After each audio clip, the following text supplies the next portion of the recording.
Thank you very much, Dawn. Just to share a little bit of information with all of you today about Kirkwood's program, and we'll share a little bit as well about the results when we conducted the survey with our staff. So Kirkwood Community College is based in Cedar Rapids, Iowa, and we serve the 7-county region surrounding us, but we also do some work beyond that as well.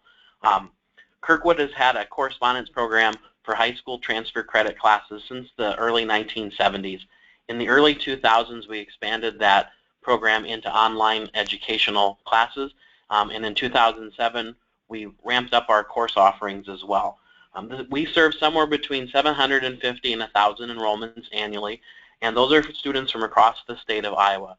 In our program, the local school district must provide permission to the student to take the class and to agree to grant credit for it back at their home school district. Those students that work with us come for a variety of different reasons.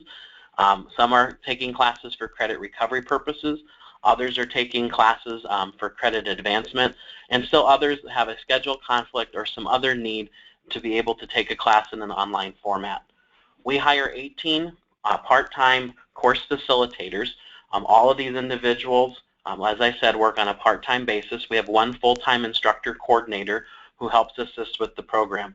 Our online facilitators are retired teachers who, similar to what we heard from the Wisconsin virtual program, they are taking a class for 1 or 2 at a time just to continue to be involved in education.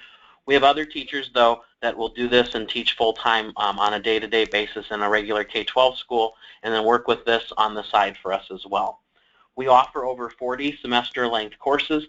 Our courses are provided by a content provider, and we do use the core content courses for those purposes. We do not have a credit recovery module where students can come in necessarily and skip over portions of courses. We do require them to take the whole course.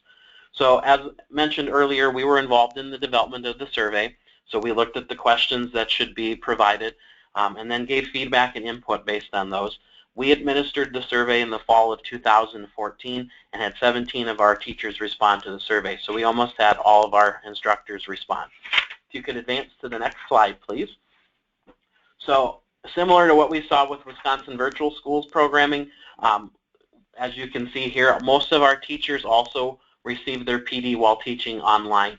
As I mentioned, a lot of our teachers are retired individuals who have been teaching for a number of years, and so for some of them this was their first experience teaching in an online format with us and receiving professional development as to how to do that. We do have some others, as you can see, that had some prior experience before working in our program. Next slide, please. Our results are very similar as well in terms of the variety of PD for online teaching that they've received. Most of our classes are done asynchronously, so we have a little bit of different results than what you saw previously in terms of the facilitation. Our facilitation rate is a little bit higher. We want to make sure that our instructors have good skills in terms of working on those areas for student engagement and how to help navigate students through courses. Where we differ a little bit as well as on the other end, because we do not provide customized courses and we use content provided by online course providers, our PD offerings don't really go into customization and online course development. So our results do show that as well. Next slide, please. When it comes to the challenges that Kirkwood faces, they're very similar to our other partners that were involved in the study and conducting that information as well. Students to complete assignments for their courses, keeping them engaged, and helping them take responsibility for their work were areas that we found concerns from our instructors. The least frequently reported challenges included setting up course expectations and managing time.